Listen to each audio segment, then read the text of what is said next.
রোশনাইয়ের সাফল্য দেখে খুশি হলো গুরুজি। সম্পূর্ণ জানতে ভিডিওটিতে একটি লাইক করে প্রথম থেকে দেখতে থাকো।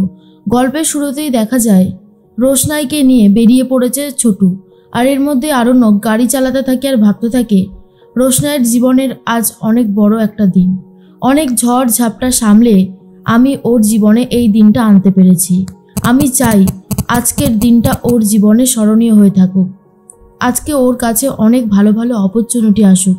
বিয়ের আগে ও যেন নিজের একটা আইডেন্টিফাই তৈরি করতে পারে, ও যেন অনেক অনেক বড় হতে পারে, এটাই আমার ওর কাছে চাওয়া। আমি তো সারাটা জীবন ওর ভালোই চেয়ে এসেছি, আর আজও ভালোই চাইব। যবে থেকে ওকে দেখেছি ওর মধ্যে একটা অন্য রকমের মেয়ে আমি দেখতে পেয়েছি। গরিমা সব পেয়েছে, কিন্তু তাও ওর কত আক্ষেপ। কিন্তু রোশনাই জীবনে কিছুই পায়নি, তবুও মেয়েটা কতটা ভালো। ও নিজের জন্য কিছু চাই না, এই রকম মেয়ে খুব একটা দেখাই যায় না। আমি চাই রোশনাই আজকের দিনটাতে অনেক ভালো পারফরমেন্স করুক, আরও অনেক অনেক সুযোগ পাক। কিন্তু আমি যে ওর সাথে খারাপ ব্যবহার করছি, এটা যে শুধু একটা নাটক মাত্র, সেটা আমি ওকে বুঝতে দেব না। কারণ ও যদি বুঝতে পারে তাহলে হয়তো অসুবিধা হতে পারে। আর আমি জানি গরিমাও আমাকে ভুল বুঝছে, কিন্তু আমি কি করব? রোশনাইয়ের প্রতিও তো আমার কিছু কর্তব্য থেকেই যায়, সেগুলো তো আমি সরিয়ে দিতে পারবো না। আমি রোশনাইকে সারাটা জীবন হেল্প করতে চাই। অন্যদিকে গরিমা আর সুরঙ্গমা দুজন মিলে বেরিয়ে পড়েছে। সুরঙ্গমা তখন বলে, তোমার কি মনে হয় আজকে কি আরণ্যক যাবে ওখানে? গরিমা তখন বলে, আমি তো আরণ্যককে ফোন করেছিলাম, ও তো বলল অফিসেই রয়েছে। সুরঙ্গমা, ভালো, তাহলে তো ভালোই।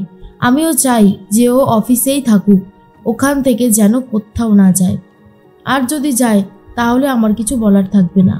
গরিমা তখন বলে, আমার এই শোটাতে যেতে ইচ্ছেই করছিল না, কেন যে তুমি আমাকে জোর করে নিয়ে যাচ্ছ মা, আমি সেটাই বুঝতে পারছি না। আমার একদমই ভালো লাগছে না। তখনই সুরঙ্গমা বলে, ভালো না লাগলে হবে, ভালো লাগাতে হবে। জীবনে আমাদের অনেক কিছুই ভালো লাগে না, কিন্তু আমাদের সেটা করতে হয়। আর তুমি এটা কেন বুঝতে পারছো না? আজ আরণ্যক ওখানে যাবে কি না, রোশনাইয়ের জীবনে আর কি কি সুযোগ আসতে চলেছে, এটা আমরা সবটা জানতে পারবো শুধুমাত্র ওখানে গেলে। সেই জন্যই তো আমি তোমাকে নিয়ে যাওয়ার জন্য এতটা ব্যস্ত হয়ে গেছি।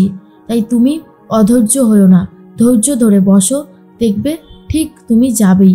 এর মধ্যেই অন্যদিকে ছোটু তো রোশনাইয়ের সাথে কথা বলতে থাকে আর বলে, রোশনাই, আমি বাড়িতে সবার সামনে ওইভাবে তোমার কাছে এসে কথা বললাম, তুমি কিন্তু খারাপ কিছু মনে করো না।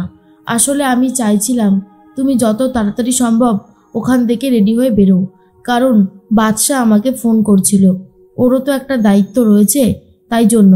তুমি রাগ করোনি তো রোশনাই? রোশনাই তখন বলে, কি যে বলো না ছোটু, আমার কি আর রাগ করবার অধিকার আছে? আমি এসব কিছুই ভাবছি না, আমি শুধু এটুকুই ভাবছি সব কিছু ভালোই ভালোই হয়ে গেলেই বাঁচি, এটাই যেন প্রথম আর শেষ ইনভিটেশন হয়।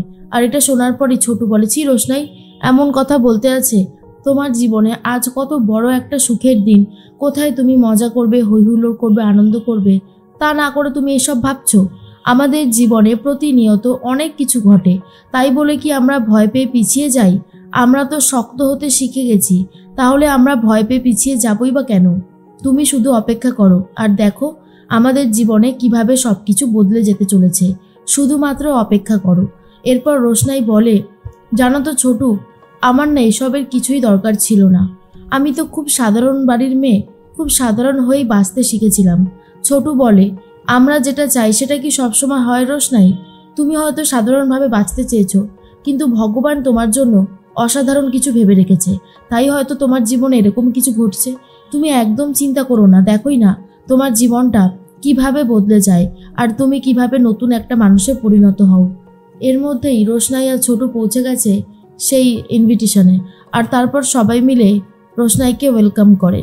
রোশনাইকে একদম প্রথম সারিতেই বসতে দিয়েছে, যেখানে সুরঙ্গমা, গরিমা, গুরুজি সবাই বসে আছে। তখনই রোশনাই বলে, ছোটু, আমার না খুব নার্ভাস লাগছে। ছোটু তখন বলে, একদম নার্ভাস হও না, আমি তো তোমার সাথে আছি, ভয় পেলে চলবে না, ভয়কে জয় করতে জানতে হবে, তবেই তো অনেক মজা হবে।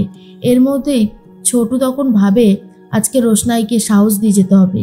রোশনাই যদি বেশি ভয় পেতে থাকে তাহলে হবে না, ওকে বলতে হবে, ওকে বোঝাতে হবে এই দিনটা শুধুমাত্র ওর জন্য, অন্য কারোর জন্য নয়। এরপর মঞ্চে যিনি সঞ্চালক তিনি বলতে থাকে, আজকে আমাদের মধ্যে অনেক গেস্ট উপস্থিত হয়েছে যাদের জন্য আমাদের সত্যি খুবই ভালো লাগছে। তার মধ্যে রয়েছে রঞ্জন প্রসাদজি, সুরঙ্গমা মুখার্জি, গরিমা। আর এইসব শুনে সবাই অনেক খুশি হয়। এদিকে নিউজ চ্যানেল থেকেও অনেকে এসেছে। রোশনাইয়ের কিছু ভিডিও ফুটেজ দেখানো হয়, আর যেগুলো দেখার পর প্রচণ্ড ভালো লাগে সবার, আর বলে প্লিজ আরেকবার করে সবাই চিৎকার করতে থাকে। আর তখন আবারও কিছু ভিডিও ফুটেজ দেখানো হয় আর বলা হয় কেমন লাগলো আপনাদের। আর তখনই সবাই বলতে থাকে আমাদের তো দারুণ লেগেছে, কোনো কথা হবে না, চোখ সরানো যাচ্ছে না, এত সুন্দরভাবে আপনারা সব কিছু ফুটিয়ে তুলেছেন। সত্যি কথা বলতে গেলে এক কথায় অসাধারণ। আর এসব শোনার পরে যিনি অর্গানাইজার ছিল তারও অনেক বেশি ভালো লাগে।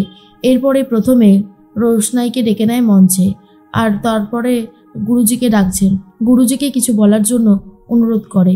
গুরুজি তখন রোশনাইয়ের এই সাফল্য দেখে অনেক বেশি খুশি হয় আর বলে সুরিয়া জুয়েলার্স সবসময় নতুনদের সুযোগ দিয়েছে আর ট্যালেন্টেড মানুষদেরকেই চান্স দিয়েছে, তার জন্য আমারও খুব ভালো লাগে। আমি আশা করব এবারেও অনেক অনেক সাফল্য পাবেন আপনারা। এটুকুই চাই যে আপনাদের জুয়েলারি আরও বড় একটা জায়গাতে যাক, এটাই বলবো। এর মধ্যেই গরিমা মুখার্জি আর সুরঙ্গমাকেও ডেকে নেওয়া হয়। গরিমার তো প্রচণ্ড রাগ হয়, কিন্তু কিছু করারও থাকে না। এত বড় জায়গা থেকে, এত বড় মঞ্চ থেকে যখন ডাক পেয়েছে তখন তো তাকে রোশনাইয়ের পাশে দাঁড়াতেই হবে। এই একটা জায়গাতেই আজ রোশনাই আর গরিমা একেবারে সমান সমান হয়ে গেছে। আর অন্যদিকে আরণ্যক ফোন করেছে ছোটুকে আর বলে, ছোটু বলছিলাম অনুষ্ঠান শুরু হয়ে গেছে? ছোটু তখন বলে, হ্যাঁ অনেকক্ষণ। আরে রোশনাইকেও তো মঞ্চে ডেকেছে, তুই কোথায়? তুই এসে শুনবি না রোশনাই কি বলছে? আরণ্যক তখন বলে, ছোটু আমার কিন্তু একটা কন্ডিশন ছিল, আমি গেলে তুমি কাউকে বলতে পারবে না আমার যাওয়াটা সম্পর্কে। ছোটু তখন বলে, আরে বাবা তুই গরিমা আর সুরঙ্গমাকে নিয়ে ভয় পাচ্ছিস তো? ওরা তো নিজেরাই এসেছে, রোশনাইয়ের পাশে দাঁড়িয়ে রয়েছে মঞ্চে। আরণ্যক তখন বলে, তুমি তো জানো ওরা যদি জানতে পারে আমি গেছি আবারও অনেক অনেক প্রশ্নের সম্মুখীন হতে হবে আমাকে, সেই জন্যই তো আর ভালো লাগে না ছোটু। কি বলবো বলো, আমার বিরক্ত লেগে যায় মাঝে মধ্যে। ছোটু তখন বলে, ওসব কথা ছাড়, তুই তোর অফিসের জন্য এখানে আসতেই পারিস, সেটা সবাই জানে। আর বাদশা, ভয় পেলে হবে না, ভয়কে জয় করতে হবে। তোকে কেউ বলল, তুই কেনই বা শুনবি বলতো? তুই তো একজন সাধারণ মানুষ, আলাদা মানুষ, স্বাধীন মানুষ, তাই তুই ঝটপট চলে আয়। এর মধ্যেই রোশনাইকে দেখে সবাই জিজ্ঞেস করে, আচ্ছা এটা কি তোমার প্রথমবার, মানে এটা কি তোমার প্রথম শ্যুট? তখন সবাইকে রোশনাই বলে, হ্যাঁ কেন বলুন তো? সবাই তখন বলে, না না আপনাকে অনেক কংগ্রাচুলেশনস, আপনি অনেক অনেক বড় হন আর আপনার এই অ্যাডভার্টাইজমেন্ট সব জায়গায় ছড়িয়ে যাক, খুব হিট হোক। আর এটা শোনার পর রোশনাই বলে, থ্যাংক ইউ।